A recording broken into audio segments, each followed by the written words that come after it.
Corona hotspot ಆಗ್ತಾ ಇರೋ ಬೆಂಗಳೂರಿನಲ್ಲಿ ಇಂದು 3000ಕ್ಕೂ ಹೆಚ್ಚು ಕೇಸ್ ಪತ್ತೆಯಾಗುತ್ತಾ?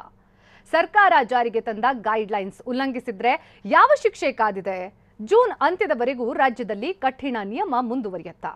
ನೋಡೋಣ ಕೊರೋನಾ ಘಾತ ನ್ಯೂಸ್ ಟಾಪ್ 9 ನಲ್ಲಿ. ಸಿಲಿಕಾನ್ ಸಿಟಿ ಬೆಂಗಳೂರು ಮತ್ತೆ ಕೊರೋನಾ ಹಾಟ್ಸ್ಪಾಟ್ ಆಗ್ತಿದೆ. ಇಂದು ಬೆಂಗಳೂರಿನಲ್ಲಿ ಮತ್ತೆ ಕೊರೋನಾ ಸ್ಫೋಟಗೊಳ್ಳಲಿದ್ದು ಸೋಂಕಿತರ ಸಂಖ್ಯೆ 3000 ಗಡಿ ದಾಟುವ ಸಾಧ್ಯತೆಗಳಿವೆ. ಇಂದು 3075 ಸೋಂಕಿತರು ಪತ್ತೆಯಾಗ್ತಾರೆ ಅಂತ ಹೇಳಲಾಗ್ತಿದೆ. ನಿನ್ನೆ ಒಂದೇ ದಿನ ಬೆಂಗಳೂರಿನಲ್ಲಿ 3509 ಪ್ರಕರಣಗಳು ಪತ್ತೆಯಾಗಿತ್ತು.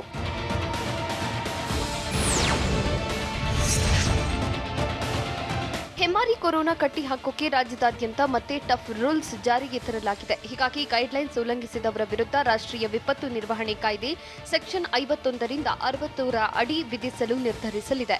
ಸೆಕ್ಷನ್ 21 ಅಡಿ ಗೈಡ್ಲೈನ್ಸ್ ಜಾರಿಗೊಳಿಸುವವರ ಕರ್ತವ್ಯಕ್ಕೆ ಅಡ್ಡಿಪಡಿಸುವವರಿಗೆ 1 ವರ್ಷ ಜೈಲು ಅಥವಾ ದಂಡದ ಜೊತೆಗೆ 1 ವರ್ಷ ಜೈಲು ಶಿಕ್ಷೆ ವಿಧಿಸಬಹುದಾಗಿದೆ.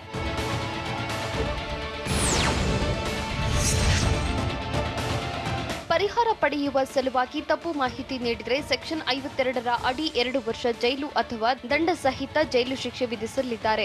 ಸುಳ್ಳು, ತಪ್ಪು ಮಾಹಿತಿ, ಸುಳ್ಳು ಸುದ್ದಿ ಹರಡಿ ಆತಂಕ ಸೃಷ್ಟಿಸಿದ್ರೂ ಶಿಕ್ಷೆ ಅನುಭವಿಸಬೇಕಾಗಿದೆ. ಸರ್ಕಾರಿ ಅಧಿಕಾರಿಗಳೇ ತಪ್ಪೆಸಗಿದ್ರೆ, ಸರ್ಕಾರಿ ಅಧಿಕಾರಿ ಮೇಲಧಿಕಾರಿ ಅನುಮತಿ ಇಲ್ಲದೆ ಗೈರಾದ್ರೆ, ಕೊರೋನಾ ನಿಯಂತ್ರಣಕ್ಕೆ ಬೇಕಾದ ಸಂಪನ್ಮೂಲ, ಸ್ಥಳ, ವಾಹನ ಒದಗಿಸದ ಸೌಲಭ್ಯ ಒದಗಿಸಲು ನಿರಾಕರಿಸುವ ವ್ಯಕ್ತಿಗೂ ಶಿಕ್ಷೆ ಕಾದಿದೆ.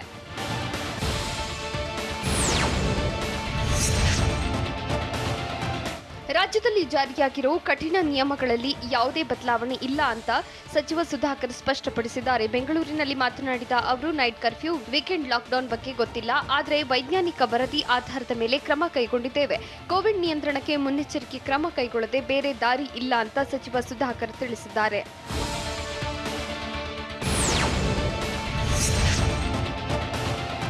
ರಾಜ್ಯದಲ್ಲಿ ಕಠಿಣ ನಿಯಮಗಳು ಜೂನ್ ತಿಂಗಳ ಅಂತ್ಯದವರೆಗೆ ಜಾರಿಯಾಗುವ ಸಾಧ್ಯತೆಗಳಿವೆ. ತಾಂತ್ರಿಕ ಸಲಹಾ ಸಮಿತಿ ಜೂನ್ ಕೊನೆವರೆಗೆ ಸಲಹೆ ನೀಡಿದೆ.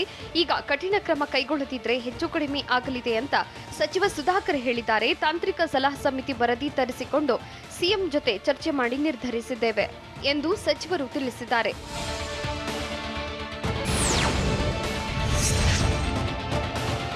ಸರ್ಕಾರದ ಹೊಸ ಮಾರ್ಗಸೂಚಿಗೆ ಕೆಪಿಸಿಸಿ ಅಧ್ಯಕ್ಷ ಡಿಕೆ ಶಿವಕುಮಾರ್ ವ್ಯಂಗ್ಯವಾಡಿದ್ದಾರೆ. ಮಂಗಳೂರು ನಿವಾಸದ ವಿಮಾನ ನಿಲ್ದಾಣದಲ್ಲಿ ಮಾತನಾಡಿದ ಅವರು, ಕೊರೋನಾ ಗೈಡ್ಲೈನ್ಸ್ ಅಟರ್ ಫ್ಲಾಪ್ ಅಂತ ಹೇಳಿದ್ರು. ಸರ್ಕಾರಕ್ಕೆ ಪ್ರಾಕ್ಟಿಕಲ್ ನಾಲೆಡ್ಜ್ ಇಲ್ಲ. 50% ನಿರ್ಬಂಧ ವಿಧಿಸೋದಾದ್ರೆ ಚುನಾವಣೆ ಸೇರಿ ಎಲ್ಲದಕ್ಕೂ ನಿಯಮ ಜಾರಿ ಮಾಡಿ ಅಂತ ಆಗ್ರಹಿಸಿದ್ದಾರೆ.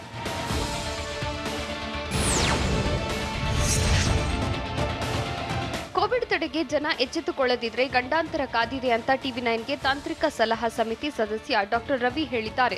2ನೇ ಅಲೆಯಲ್ಲಿ ಕೊರೋನಾ ತೀವ್ರತೆ ಜೋರಾಗಿದ್ದು ಹೆಚ್ಚು ಜನದಟ್ಟಣೆ ಇರುವ ಪ್ರದೇಶಗಳು ಅಪಾಯಕಾರಿಯಾಗಿದೆ. ಹೀಗಾಗಿ ಜನಸಂದಣಿ ಇರೋ ಕಡೆ ಹೋಗಲೇಬೇಡಿ ಎಂದು ಡಾಕ್ಟರ್ ರವಿ ಮನವಿ ಮಾಡಿದ್ದಾರೆ.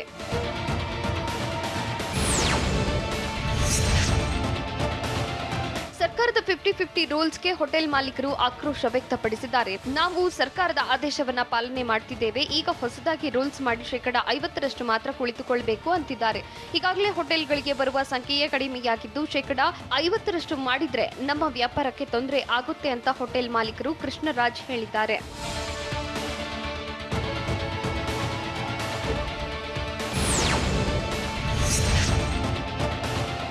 ಸರ್ಕಾರದ ಜಿಮ್ ಬಂದ್ ಆದೇಶಕ್ಕೆ ಜಿಮ್ ಮಾಲೀಕರು ಕಿಡಿಕಾರಿದ್ದಾರೆ. ಜಿಮ್ ತೆರೆಯಲು ಅವಕಾಶ ಕೊಡುವಂತೆ ಮುಖ್ಯಮಂತ್ರಿ ಬಿಎಸ್ ಯಡಿಯೂರಪ್ಪರಿಗೆ ಮನವಿ ಸಲ್ಲಿಸಿದ್ದಾರೆ. ಬೆಂಗಳೂರಿನ ಜಿಮ್ ಮಾಲೀಕರು ಮತ್ತು ತರಬೇತುದಾರರ 30ಕ್ಕೂ ಹೆಚ್ಚು ಜನರ ನಿಯೋಗ ಸಿಎಂಗೆ ಮನವಿ ಸಲ್ಲಿಸಿದೆ. ಕುಮಾರಕೃಪಾ ಅತಿಥಿ ಗೃಹದಲ್ಲಿ ಜಿಮ್ ತೆರೆಯಲು ಅನುಮತಿ ಕೊಡುವಂತೆ ಮನವಿ ಮಾಡಿದ್ದಾರೆ. ಕೊರೋನಾ ಕಟ್ಟಿ ಹಾಕೋಕೆ ಸರ್ಕಾರದ ಹೊಸ ರೂಲ್ಸ್ ಏನು? 18 ದಿನಗಳಿಗೆ ಯಾವೆಲ್ಲ ಕಟ್ಟುನಿಟ್ಟಿನ ನಿಯಮ ಜಾರಿಯಾಗಲಿದೆ? ಮಾಲ್ಗಳು ಸರ್ಕಾರದ ನಿಯಮವನ್ನ ಉಲ್ಲಂಘಿಸಿದ್ರೆ ಯಾವ ಶಿಕ್ಷೆ? ನೋಡೋಣ 50-50 ಅಸ್ತ್ರ ನ್ಯೂಸ್ ಟಾಪ್ 9 ನಲ್ಲಿ.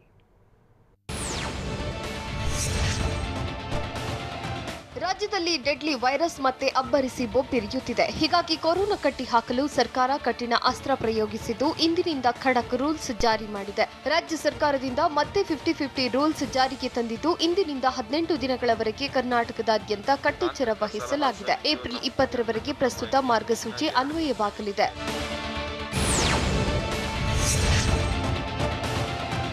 ಕರ್ನಾಟಕಕ್ಕೆ ಮತ್ತೆ ಶಾಕ್ ಕೊಟ್ಟಿರೋ ಕೊರೋನಾಗೆ ಬ್ರೇಕ್ ಹಾಕಲು ರಾಜ್ಯ ಸರ್ಕಾರ ಟಫ್ ರೂಲ್ಸ್ ಜಾರಿಗೆ ತಂದಿದೆ. ಬೆಂಗಳೂರು ನಗರ, ಬೆಂಗಳೂರು ಗ್ರಾಮಾಂತರ, ಮೈಸೂರು, ಕಲಬುರಗಿ, ದಕ್ಷಿಣ ಕನ್ನಡ, ಉಡುಪಿ, ಬೀದರ್, ಧಾರವಾಡ ಜಿಲ್ಲೆಗಳಲ್ಲಿ ಏಪ್ರಿಲ್ 20ರವರೆಗೆ ಕಠಿಣ ಕ್ರಮಗಳನ್ನು ಜಾರಿಗೆ ತಂದಿದೆ.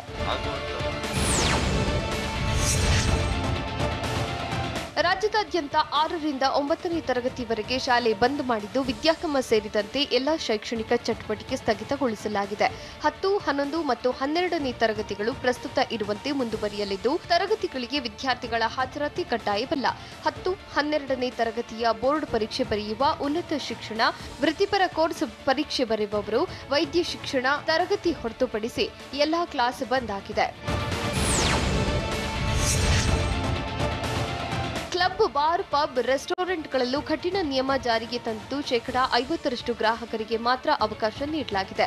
ಕ್ಲಬ್, ಬಾರ್, ಪಬ್, ರೆಸ್ಟೋರೆಂಟ್ಗಳಲ್ಲಿ ಮಾಸ್ಕ್, ಸ್ಯಾನಿಟೈಸರ್ ಬಳಕೆ ಮತ್ತು ದೈಹಿಕ ಅಂತರ ಕಾಪಾಡುವುದು ಕಡ್ಡಾಯವಾಗಿದೆ. ನಿಯಮ ಉಲ್ಲಂಘಿಸಿದಲ್ಲಿ ಕೋವಿಡ್ ಪರಿಸ್ಥಿತಿ ಕೊನೆಗೊಳ್ಳುವವರೆಗೂ ಕ್ಲೋಸ್ ಮಾಡುವುದಾಗಿ ಎಚ್ಚರಿಕೆ ನೀಡಲಾಗಿದೆ.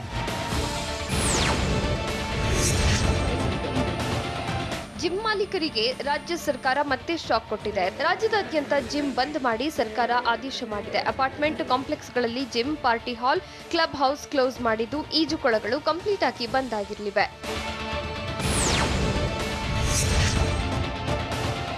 ರಾಜ್ಯದಲ್ಲಿ ಯಾವುದೇ ರೀತಿಯ ರ್ಯಾಲಿ, ಮುಷ್ಕರ, ಧರಣಿಗೆ ನಿಷೇಧ ವಿಧಿಸಲಾಗಿದೆ. ಅಲ್ಲದೆ ಸಾರ್ವಜನಿಕ ಸ್ಥಳಗಳಲ್ಲಿ ಧಾರ್ಮಿಕ ಆಚರಣೆಗಳು, ಜಾತ್ರೆಗೂ ಬ್ರೇಕ್ ಹಾಕಲಾಗಿದೆ.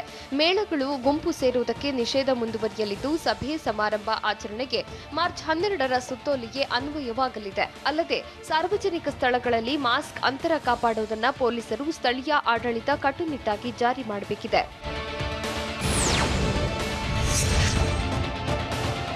ಶಾಪಿಂಗ್ ಮಾಲ್, ಮಾರ್ಕೆಟ್ ಸ್ಟೋರ್ಗಳಿಗೂ ರೂಲ್ಸ್ ಅನ್ವಯವಾಗಲಿದೆ. ಶಾಪಿಂಗ್ ಮಾಲ್ ಮುಚ್ಚಿದ ಪ್ರದೇಶದಲ್ಲಿರುವ ಮಾರ್ಕೆಟ್, ಡಿಪಾರ್ಟ್ಮೆಂಟಲ್ ಸ್ಟೋರ್ಗಳಿಗೂ ಹೊಸ ರೂಲ್ಸ್ ಕಡ್ಡಾಯವಾಗಿದ್ದು, ಮಾಸ್ಕ್, ದೈಹಿಕ ಅಂತರ, ಸ್ಯಾನಿಟೈಸರ್ ಕಡ್ಡಾಯ ಬಳಕೆ ಮಾಡಬೇಕಿದೆ. ನಿಯಮ ಉಲ್ಲಂಘಿಸಿದ್ದೇ ಆದಲ್ಲಿ ಅವುಗಳನ್ನು ಕೊರೋನಾ ಪರಿಸ್ಥಿತಿ ಮುಗಿಯುವವರೆಗೂ ಕ್ಲೋಸ್ ಮಾಡಲಾಗುತ್ತೆ. ಓಪನ್ ಏರಿಯಾದಲ್ಲಿನ ಮದುವೆ ಸಮಾರಂಭಗಳಲ್ಲಿ 500 ಜನರು ಪಾಲ್ಗೊಳ್ಳಬಹುದಾಗಿದ್ದು, ಕಲ್ಯಾಣ ಮಂಟಪದಲ್ಲಿ ಮದುವೆಯಾದರೆ 200 ಜನರಿಗೆ ಮಾತ್ರ ಅವಕಾಶವಿದೆ. ಇನ್ನು ಬರ್ತ್ಡೇ ಪಾರ್ಟಿಗಳಿಗೆ ತೆರೆದ ಪ್ರದೇಶದಲ್ಲಿ 100 ಜನ ಮೀರಬಾರದು ಅಂತ ಆದೇಶಿಸಿದ್ದು, ಸಭಾಂಗಣದಲ್ಲಿ ನಡೆದರೆ 50 ಜನರಿಗೆ ಮಾತ್ರ ಅವಕಾಶ ನೀಡಲಾಗಿದೆ. ಇನ್ನು ಧಾರ್ಮಿಕ ಮತ್ತು ರಾಜಕೀಯ ಸಮಾರಂಭಕ್ಕೆ ತೆರೆದ ಪ್ರದೇಶದಲ್ಲಿ 500 ಜನರು ಮೀರಬಾರದು ಎಂದು ತಿಳಿಸಲಾಗಿದೆ. ಸಾರಿಗೆ ಬಸ್ಗಳಲ್ಲಿ ನಿಗದಿತ ಆಸನದ ವ್ಯವಸ್ಥೆ ಮೀರುವಂತಿಲ್ಲ ಎಂದು ತಿಳಿಸಲಾಗಿದೆ. ಸೀಟ್ ಇರುವಷ್ಟು ಪ್ರಯಾಣಿಕರನ್ನ ಮಾತ್ರ ಹತ್ತಿಸಿಕೊಳ್ಳಬೇಕಿದ್ದು, ಆಸನ ವ್ಯವಸ್ಥೆಯನ್ನ ಮೀರಿ ನಿಂತು ಪ್ರಯಾಣ ಮಾಡುವಂತಿಲ್ಲ. ಸೀಟ್ಗಳು ಇರುವಷ್ಟು ಜನರಿಗೆ ಮಾತ್ರ ಬಸ್ಗಳಲ್ಲಿ ಅವಕಾಶ ನೀಡಲಾಗಿದೆ. ಕೊರೋನಾ ಅಬ್ಬರಿಸ್ತಾ ಇದ್ರೂ ಜನರ ನಿರ್ಲಕ್ಷ್ಯ ಧೋರಣೆ ಹೇಗಿದೆ? ಸರ್ಕಾರದ ನಿಯಮಗಳನ್ನ ಬಿಎಂಟಿಸಿ, ಬಿಬಿಎಂಪಿಯೇ ಉಲ್ಲಂಘಿಸಿದ್ದು ಹೇಗೆ?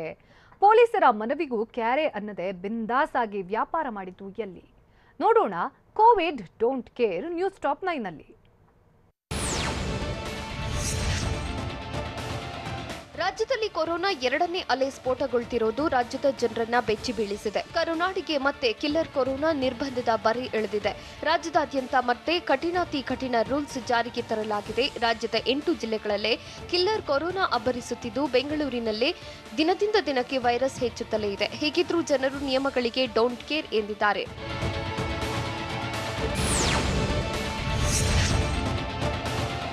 ರಾಜ್ಯದಲ್ಲಿ ಮತ್ತೆ ಕೊರೋನಾ ಕಟ್ಟಿ ಹಾಕೋಕೆ ಟಫ್ ರೂಲ್ಸ್ ಜಾರಿಯಾಗಿದೆ. ಆದರೆ ಸರ್ಕಾರ ರೂಲ್ಸ್ ಬಿಎಂಟಿಸಿಯಲ್ಲಿ ಕವಡೆ ಕಾಸಿನ ಕಿಮ್ಮತ್ತಿಲ್ಲ. ಮೆಜೆಸ್ಟಿಕ್ನಲ್ಲಿ ಸರ್ಕಾರದ ರೂಲ್ಸ್ ಗಾಳಿಗೆ ತೂರಿದ್ದು, ಬಸ್ನಲ್ಲಿರುವ ಆಸನ ವ್ಯವಸ್ಥೆ ಮೀರಿ ಪ್ರಯಾಣಿಕರಿಗೆ ಅವಕಾಶ ನೀಡಲಾಗಿದೆ. ಬಿಎಂಟಿಸಿ ಬಸ್ಗಳಲ್ಲಿ ಹೆಚ್ಚುವರಿ ಜನರು ಪ್ರಯಾಣಿಸುತ್ತಿದ್ದು, ಸರ್ಕಾರದ ಆದೇಶದ ಬಗ್ಗೆ ಮಾಹಿತಿ ಇಲ್ಲ ಅಂತ ಕಂಡಕ್ಟರ್ ಹೇಳಿದ್ದಾರೆ.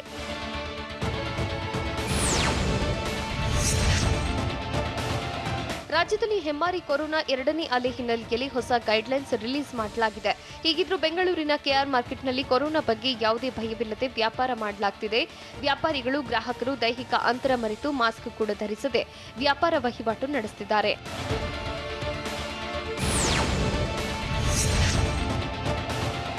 ಕೊರೋನಾ ತಡೆಗೆ ರಾಜ್ಯ ಸರ್ಕಾರ ಜಾರಿಗೊಳಿಸಿರುವ ನೂತನ ಮಾರ್ಗಸೂಚಿಯನ್ನ ಬಿಬಿಎಂಪಿಯೇ ಗಾಳಿಗೆ ತೂರಿದೆ. ಎಲ್ಲಾ ಜಿಮ್ಗಳನ್ನು ಮುಚ್ಚುವಂತೆ ರಾಜ್ಯ ಸರ್ಕಾರ ಆದೇಶ ನೀಡಿದೆ. ಆದರೂ ಬಿಬಿಎಂಪಿ ಪಾರ್ಕ್ಗಳಲ್ಲಿ ಇರುವ ಜಿಮ್ಗಳು ಓಪನ್ ಇವೆ. ಪಾರ್ಕ್ನ ಜಿಮ್ ಉಪಕರಣ ಬಳಸುವಾಗ ಸ್ಯಾನಿಟೈಸ್ ಮಾಡಲ್ಲ. ಹೀಗಾಗಿ ಸೋಂಕು ಹರಡುವ ಸಾಧ್ಯತೆ ಹಿನ್ನೆಲೆ ಮುಚ್ಚಲು ಸರ್ಕಾರ ಆದೇಶಿಸಿದೆ.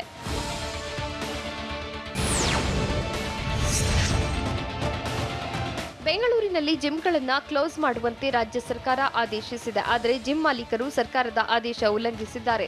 ಬೆಂಗಳೂರಿನ ಜಿಮ್ಗಳ ಬಗ್ಗೆ ಟಿವಿ9 ರಿಯಾಲಿಟಿ ಚೆಕ್ ನಡೆಸಿದ್ದು, ನಗರದ ಕೆಲವು ಪ್ರದೇಶಗಳಲ್ಲಿ ಜಿಮ್ ಓಪನ್ ಆಗಿವೆ. ಸರ್ಕಾರದ ಆದೇಶ ಪಾಲಿಸದೆ ಜಿಮ್ ಸೆಂಟರ್ಗಳನ್ನು ತೆರೆಯಲಾಗಿದೆ.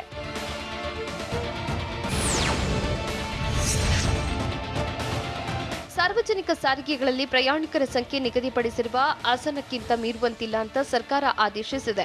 ಆದರೆ ಮೆಟ್ರೋಗೂ ಸರ್ಕಾರದ ರೂಲ್ಸ್ ಸಂಬಂಧವೇ ಇಲ್ಲವಂತಾಗಿದೆ. ದೈಹಿಕ ಅಂತರ ಮರೆತು ಮೆಟ್ರೋದಲ್ಲಿ ಪ್ರಯಾಣಿಸಲಾಗುತ್ತಿದೆ. ಮಾಧ್ಯಮಗಳ ಪ್ರವೇಶ ನಿರ್ಬಂಧ ಹೇರಿರುವ ಬಿಎಂಆರ್ಸಿಎಲ್ ಸರ್ಕಾರದ ರೂಲ್ಸ್ ಗಾಳಿಗೆ ತೂರಿದೆ.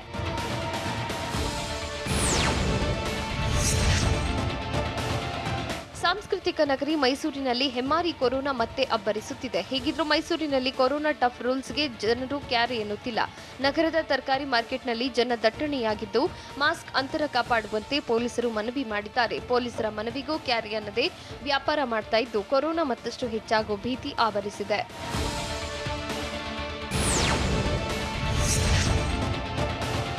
ಹುಬ್ಬಳ್ಳಿಯಲ್ಲಿ ಕೊರೋನಾ ಟಫ್ ರೂಲ್ಸ್ಗೆ ಜನರು ಕ್ಯಾರಿ ಎಂದಿಲ್ಲ. ಹಳೆ ಬಸ್ ನಿಲ್ದಾಣದಲ್ಲಿ ಮಾಸ್ಕ್ ಮರೆತು ಜನರು ಓಡಾಡುತ್ತಿದ್ದು, ದೈಹಿಕ ಅಂತರವನ್ನೇ ಮರೆತಿದ್ದಾರೆ. ಅಲ್ಲದೆ ಬಸ್ಗಳಲ್ಲೂ ನಿಗದಿತ ಸೀಟ್ಗಳಿಗಿಂತ ಹೆಚ್ಚಿನ ಜನರು ಪ್ರಯಾಣಿಸುತ್ತಿದ್ದು, ಚಾಲಕರು ನಿರ್ವಾಹಕರು ಮಾಸ್ಕ್ ಧರಿಸಿಲ್ಲ. ಸರ್ಕಾರ ನಿಯಮಗಳನ್ನೇ ಉಲ್ಲಂಘಿಸುತ್ತಿದ್ರು, ಅಧಿಕಾರಿಗಳು ಮಾತ್ರ ಎಚ್ಚೆತ್ತುಕೊಂಡಿಲ್ಲ.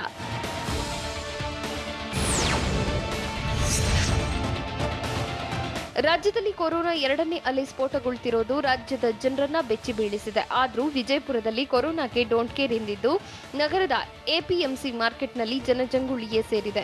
ಮಾಸ್ಕ್, ದೈಹಿಕ ಅಂತರ ಕಾಪಾಡದೆ ವ್ಯಾಪಾರ ವಹಿವಾಟು ನಡೆಸುತ್ತಿದ್ದು, ನಿಯಮ ಉಲ್ಲಂಘಿಸಿದ್ರೂ ಅಧಿಕಾರಿಗಳು ಕ್ರಮ ಕೈಗೊಂಡಿಲ್ಲ. ಮಹಾರಾಷ್ಟ್ರದಲ್ಲಿ ಕೋವಿಡ್ ಅಬ್ಬರಿಸ್ತಾ ಇದ್ರು ಬೆಳಗಾವಿ ಜಿಲ್ಲಾಡಳಿತದ ನಿರ್ಲಕ್ಷ್ಯ ಧೋರಣೆ ಹೇಗಿದೆ? ಮಾರುಕಟ್ಟೆಯಲ್ಲಿ ಮೈಮರೆತ ಜನ ಮಾಡಿದ್ದೇನು? ಸಚಿವರ ತವರಿನಲ್ಲಿ ರೈತರು ಸಿಡಿದೆದ್ದಿದ್ದು ಯಾಕೆ? ನೋಡೋಣ ನಿಯಮ ನಿರ್ಲಕ್ಷ್ಯ ನ್ಯೂಸ್ ಟಾಪ್ 9 ನಲ್ಲಿ. ಮಹಾರಾಷ್ಟ್ರದಲ್ಲಿ ಕೊರೋನಾ ಎರಡನೇ ಅಲೆ ಅಬ್ಬರಿಸುತ್ತಿದ್ದು ಭಾರೀ ಆತಂಕ ಮೂಡಿಸಿದೆ. ಹೀಗಿದ್ರೂ ನೆರೆಯ ಬೆಳಗಾವಿಯಲ್ಲಿ ಡೋಂಟ್ ಕೇರ್ ಎನ್ನಲಾಗಿದೆ. ಎಪಿಎಂಸಿ ಮಾರುಕಟ್ಟೆಯಲ್ಲಿ ಭಾರೀ ಜನ ಸೇರಿದ್ದು, ಕೋವಿಡ್ ಮಾರ್ಗಸೂಚಿಗೆ ಕ್ಯಾರಿ ಎಂದಿಲ್ಲ. ನಿನ್ನೆಯಷ್ಟೇ ಮಹಾರಾಷ್ಟ್ರದಲ್ಲಿ 47,827 ಕೊರೋನಾ ಕೇಸ್ ಪತ್ತೆಯಾಗಿದ್ದು, 202 ಜನರು ಮೃತಪಟ್ಟಿದ್ರು. ಆದರೂ ಬೆಳಗಾವಿ ಜಿಲ್ಲಾಡಳಿತ ಎಚ್ಚೆತ್ತುಕೊಂಡಿಲ್ಲ.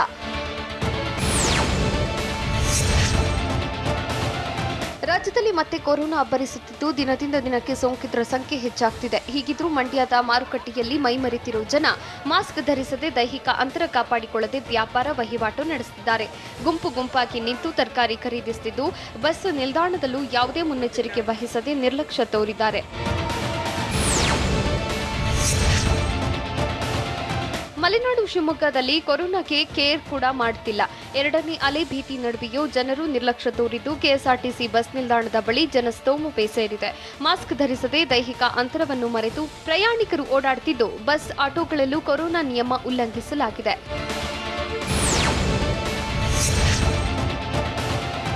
ಗಣಿನಾಡಲ್ಲೂ ಸರ್ಕಾರದ ಟಫ್ ರೂಲ್ಸ್ಗೆ ಜನರು ಕ್ಯಾರಿ ಎಂದಿಲ್ಲ. ಬಳ್ಳಾರಿಯ ಎಪಿಎಂಸಿ ತರಕಾರಿ ಮಾರುಕಟ್ಟೆಯಲ್ಲಿ ಜನಜಂಗುಳಿ ಸೇರಿದ್ದು, ದೈಹಿಕ ಅಂತರ ಮತ್ತು ಮಾಸ್ಕ್ ಧರಿಸದೆ ವ್ಯಾಪಾರ ವಹಿವಾಟು ಮಾಡುತ್ತಿದ್ದಾರೆ. ಆಂಧ್ರಪ್ರದೇಶ ಗಡಿಯಾಗಿರೋದ್ರಿಂದ ಪ್ರತಿನಿತ್ಯ ನೂರಾರು ಜನರು ಬರ್ತಿದ್ರು. ಗಡಿನಾಡ ಜನ ಇನ್ನೂ ಎಚ್ಚೆತ್ತುಕೊಂಡಿಲ್ಲ.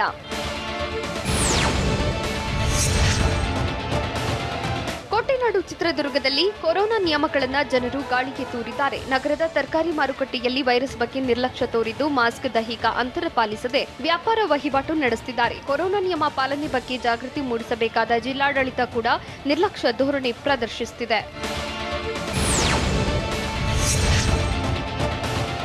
ಕೊರೋನಾ ನಿಯಂತ್ರಣಕ್ಕಾಗಿ ಸರ್ಕಾರ ಕಟ್ಟುನಿಟ್ಟಿನ ಆದೇಶ ಜಾರಿ ಮಾಡಿದ್ರೂ ಸ್ವತಃ ಆರೋಗ್ಯ ಹಾಗೂ ವೈದ್ಯಕೀಯ ಶಿಕ್ಷಣ ಸಚಿವ ಡಾಕ್ಟರ್ ಕೆ ಸುಧಾಕರ್ ತವರು ಕ್ಷೇತ್ರದಲ್ಲಿ ಜನರು ಡೋಂಟ್ ಕೇರ್ ಎಂದಿದ್ದಾರೆ. ಚಿಕ್ಕಬಳ್ಳಾಪುರ ನಗರ ಹೂ ಮಾರುಕಟ್ಟೆಯಲ್ಲಿ ರೈತರು, ವರ್ತಕರು, ಗ್ರಾಹಕರು ಮಾಸ್ಕ್ ಧರಿಸದೆ, ಸಾಮಾಜಿಕ ಅಂತರ ಕಾಪಾಡದೆ ನಿರ್ಲಕ್ಷ್ಯ ವಹಿಸಿದ್ದಾರೆ.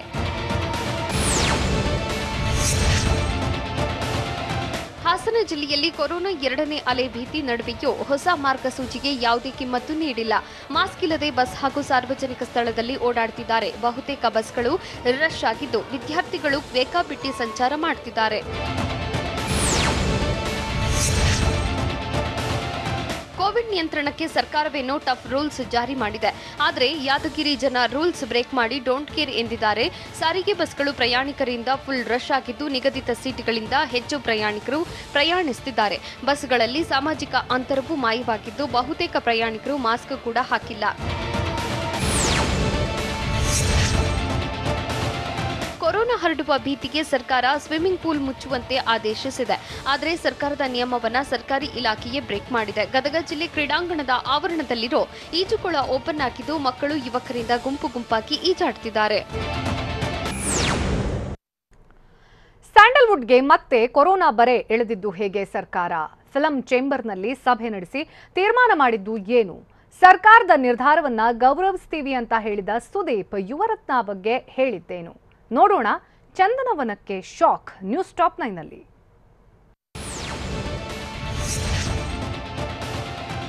ರಾಜ್ಯದಲ್ಲಿ ಕೊರೋನಾ ಎರಡನೇ ಅಲೆ ಸ್ಫೋಟಗೊಳ್ತಿರೋದು ರಾಜ್ಯದ ಜನರನ್ನ ಬೆಚ್ಚಿ ಬೀಳಿಸಿದೆ. ರಾಜ್ಯದಲ್ಲಿ ಕೊರೋನಾ ಸೋಂಕಿತರ ಸಂಖ್ಯೆ ಹೆಚ್ಚುತ್ತಿರುವ ಹಿನ್ನೆಲೆ ಮತ್ತೆ ಕಠಿಣ ರೂಲ್ಸ್ ಜಾರಿಗೆ ತರಲಾಗಿದೆ.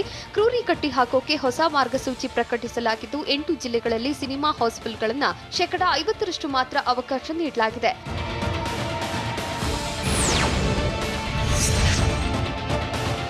ಕರುನಾಡಿಗೆ ಮತ್ತೆ ಕಿಲ್ಲರ್ ಕೊರೋನಾ ನಿರ್ಬಂಧ ಬರೆ ಎಳೆದಿದೆ. ರಾಜ್ಯದಾದ್ಯಂತ ಮತ್ತೆ ಕಠಿಣ ರೂಲ್ಸ್ ಜಾರಿಗೆ ತರಲಾಗಿದೆ. ಥಿಯೇಟರ್ಗಳಲ್ಲಿ 100% ಅವಕಾಶ ನೀಡಿದ್ದ ಸರ್ಕಾರ ಇದೀಗ ಮತ್ತೆ ಹೊಸ ರೂಲ್ಸ್ ಜಾರಿಗೆ ತಂದಿದೆ. 8 ಜಿಲ್ಲೆಗಳಲ್ಲಿ ಸಿನಿಮಾ ಹಾಲ್ಗಳಲ್ಲಿ 50% ಮಾತ್ರ ಅವಕಾಶ ನೀಡಲಾಗಿದೆ. ಕೋವಿಡ್ ರೂಲ್ಸ್ ಉಲ್ಲಂಘಿಸಿರೋರ ವಿರುದ್ಧ ಕಠಿಣ ಕ್ರಮ ಜರುಗಿಸುವ ಎಚ್ಚರಿಕೆಯನ್ನ ನೀಡಲಾಗಿದೆ.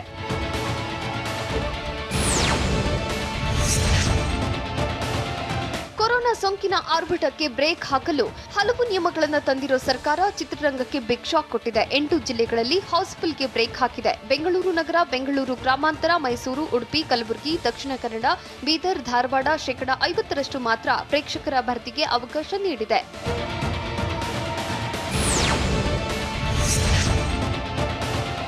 ಚಿತ್ರಮಂದಿರಗಳಲ್ಲಿ 50% ಭರ್ತಿಗೆ ಅವಕಾಶ ನೀಡಿರೋ ಸರ್ಕಾರದ ವಿರುದ್ಧ ಸ್ಯಾಂಡಲ್ವುಡ್ ಮತ್ತೆ ಸಿಡಿದೆದ್ದಿದೆ. ಸರ್ಕಾರದ ನಿರ್ಧಾರ ಖಂಡಿಸಿ ಬೆಂಗಳೂರಿನ ಫಿಲ್ಮ್ ಚೇಂಬರ್ನಲ್ಲಿ ಚಿತ್ರಮಂದಿರಗಳ ಮಾಲೀಕರು, ಸಿನಿಮಾ ವಿತರಕರು ಸಭೆ ನಡೆಸಿದ್ರು. ಮುಂಗಡ ಟಿಕೆಟ್ ಬುಕಿಂಗ್, ಟ್ಯಾಕ್ಸ್ನಲ್ಲಿ ರಿಯಾಯಿತಿ, ಚಿತ್ರಮಂದಿರಗಳ ವಿದ್ಯುತ್ ಬಿಲ್ ಬಗ್ಗೆ ಚರ್ಚಿಸಿದ್ರು.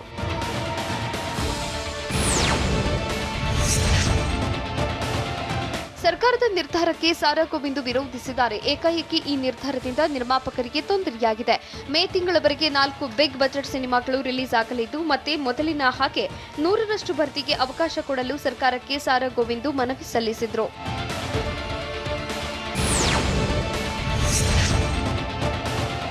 ಸರ್ಕಾರದ ವಿರುದ್ಧ ಪವರ್ ಸ್ಟಾರ್ ಪುನೀತ್ ರಾಜ್ಕುಮಾರ್ ಅಭಿಮಾನಿಗಳು ಆಕ್ರೋಶ ವ್ಯಕ್ತಪಡಿಸಿದ್ದಾರೆ. ಕೊರೋನಾ ಸಂಕಷ್ಟ ಶುರುವಾದಾಗ ಮೊದಲು ಚೆಕ್ ಹಿಡಿದು ನಿಂತಿದ್ದು ನಮ್ಮ ಪವರ್ ಸ್ಟಾರ್ ಅನ್ನೋದನ್ನ ಸರ್ಕಾರ ಮರಿಬಾರದು. ಆ ಚೆಕ್ ಕೂಡ ನೀವು ಎಡಗೈನಲ್ಲೇ ಇಸ್ಕೊಂಡಿದ್ರಿ. ಒಂದೊಳ್ಳೆ ಸಿನಿಮಾವನ್ನ ಸಾಯಿಸುವ ಪ್ರಯತ್ನ ಬೇಡ ಅಂತ ಸಾಮಾಜಿಕ ಜಾಲತಾಣಗಳಲ್ಲಿ ಅಪ್ಪು ಫ್ಯಾನ್ಸ್ ಕಿಡಿಕಾರಿದ್ದಾರೆ.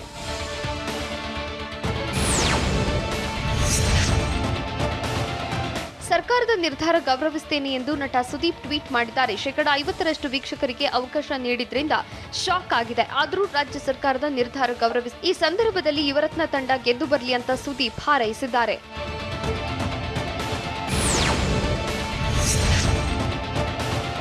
ಥಿಯೇಟರ್ಗಳಲ್ಲಿ 100% ಪ್ರೇಕ್ಷಕರಿಗೆ ಅವಕಾಶ ನೀಡಿ ಅನ್ನೋ ಅಪ್ಪು ಮನವಿಗೆ ಸಚಿವ ಸುಧಾಕರ್ ಪ್ರತಿಕ್ರಿಯಿಸಿದ್ದು, ವಲಯವಾರು ಎಲ್ಲರ ಬಗ್ಗೆ ನಮಗೆ ಗೌರವ, ಅಭಿಮಾನ ಇದೆ.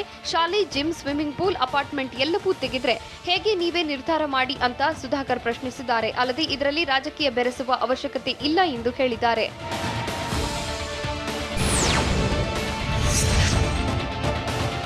ಚಿತ್ರಮಂದಿರಗಳಿಗೆ ಸರ್ಕಾರ ವಿಧಿಸಿರೋ ನಿಯಮಗಳ ಬಗ್ಗೆ ಕೆಪಿಸಿಸಿ ಅಧ್ಯಕ್ಷ ಡಿಕೆ ಶಿವಕುಮಾರ್ ವ್ಯಂಗ್ಯವಾಡಿದ್ದಾರೆ. ಮನೆಯಲ್ಲಿ ಗಂಡ ಹೆಂಡತಿ ಒಟ್ಟಿಗೆ ಇರಬಹುದು, ಆದ್ರೆ ಥಿಯೇಟರ್ಗೆ ಹೋದ್ರೆ ದೂರ ಕೂತ್ಕೋಬೇಕಂತೆ. ಹೀಗಂದ್ರೆ ಯಾರು ಥಿಯೇಟರ್ಗೆ ಹೋಗ್ತಾರೆ? ಅರ್ಧ ನಡೆಸೋಕೆ ಇವರೇನು ಅರ್ಧ ಟ್ಯಾಕ್ಸ್ ತಗೋತಾರಾ ಅಂತ ಮಂಗಳೂರಿನಲ್ಲಿ ಡಿಕೆಶಿ ಪ್ರಶ್ನಿಸಿದ್ದಾರೆ.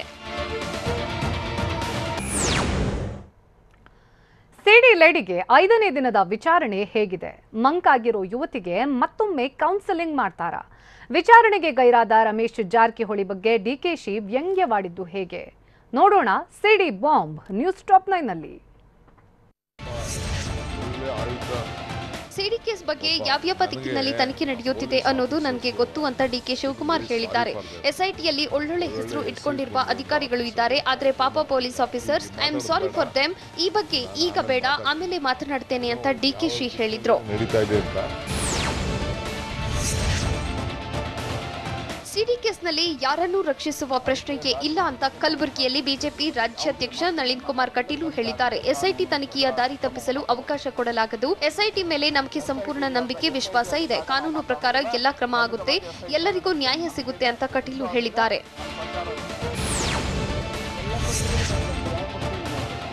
ಎಲ್ಲ ಪಕ್ಷದವರದ್ದು ಸಿಡಿ ಇದೆ ಅಂತ ಬಿಜೆಪಿ ಶಾಸಕ ಬಸವರಾಜ ದರೇಸಗೂರು ಹೊಸ ಬಾಂಬ್ ಸಿಡಿಸಿದ್ದಾರೆ. ಕೊಪ್ಪಳ ಜಿಲ್ಲೆ ಕನಕಗಿರಿಯಲ್ಲಿ 6 ಸಚಿವರು ಕೋರ್ಟ್ಗೆ ಮೊರೆ ಹೋಗಿರುವ ವಿಚಾರಕ್ಕೆ ಪ್ರತಿಕ್ರಿಯಿಸಿದ ಅವರು, ಸಚಿವರದ್ದು ಸಿಡಿ ಇರಬಹುದು, ಇನ್ನೊಬ್ಬರದ್ದು ಇರಬಹುದು, ಹೇಳಿ ನೋಡೋಣ ಅಂತ ತಿಳಿಸಿದ್ರು.